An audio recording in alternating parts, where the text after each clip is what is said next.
Donc la répartition du parc de logements selon la catégorie.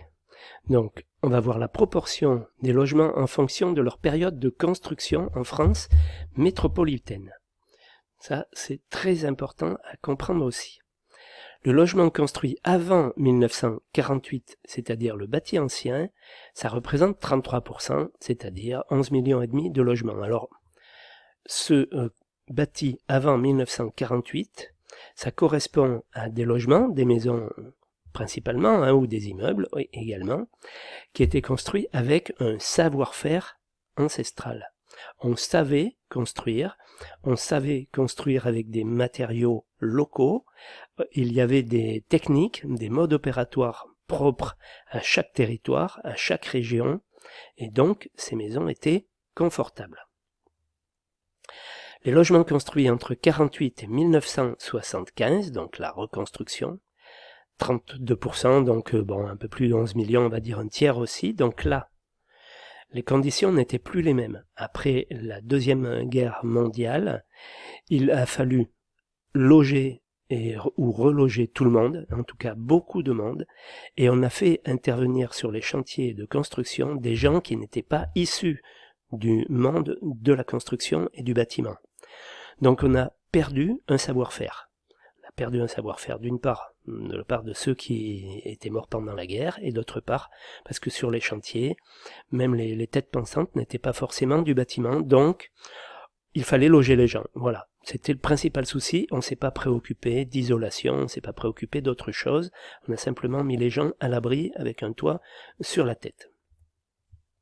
Et les logements construits après 1975, donc avec une construction réglementée, représentent également, enfin un peu plus d'un tiers, 35%, 12 millions de logements. Donc là, par contre, on a commencé à faire attention à l'isolation, on a commencé à faire attention à la consommation d'énergie. Bref, on a fait des maisons de plus en plus économes et qui relâchaient de moins en moins de gaz à effet de serre. Alors, par rapport à ça, il y a donc les étiquettes énergie et climat. Donc, ces étiquettes, elles sont donc obligatoires et elles sont même aujourd'hui contractuelles. On appelle ça le DPE. On va voir ce que ça veut dire, le diagnostic. Donc, c'est lorsqu'on veut louer ou vendre un logement, il faut qu'il ait reçu ces étiquettes.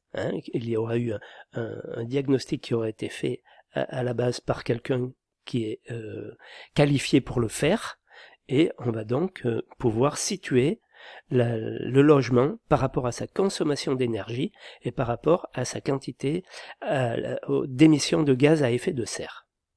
Donc l'étiquette énergie, elle sert à connaître la consommation d'énergie primaire, c'est-à-dire la consommation d'énergie à la base, c'est-à-dire l'énergie qu'il faut à la centrale électrique pour fabriquer l'électricité qui arrive jusqu'à vous. Voilà. Donc, on voit qu'il y a les logements économes en haut, classés A, les logements qui consomment beaucoup d'énergie primaire, qui sont en bas, classés G.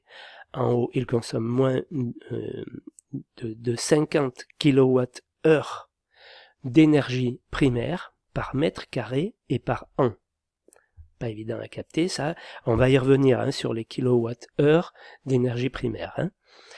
Et en bas, on est à plus de 450 kWh par mètre carré de plancher habitable et par an.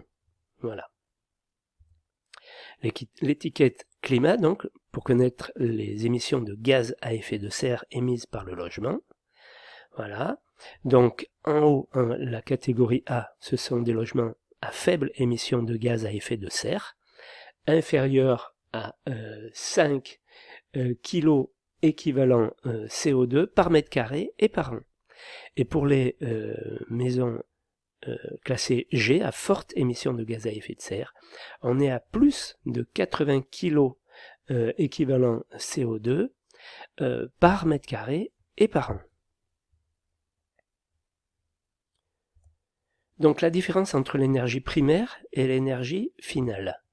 L'énergie primaire, c'est l'énergie potentielle contenue dans les ressources naturelles, comme le bois, le gaz, le pétrole, etc., avant leur transformation. L'énergie finale, c'est l'énergie consommée et facturée à chaque bâtiment en tenant compte des pertes lors de la production, du transport et de la transformation du combustible.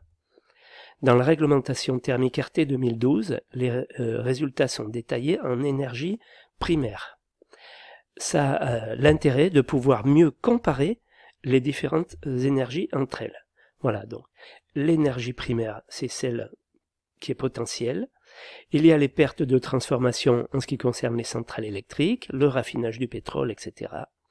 Les pertes de production pour les fabriquer, pertes de transport. Voilà. Et à la fin, il reste l'énergie finale. Donc on vous a représenté un gros rectangle pour l'énergie primaire et un petit rectangle pour l'énergie finale parce qu'il y a des pertes en ligne. Hein, voilà.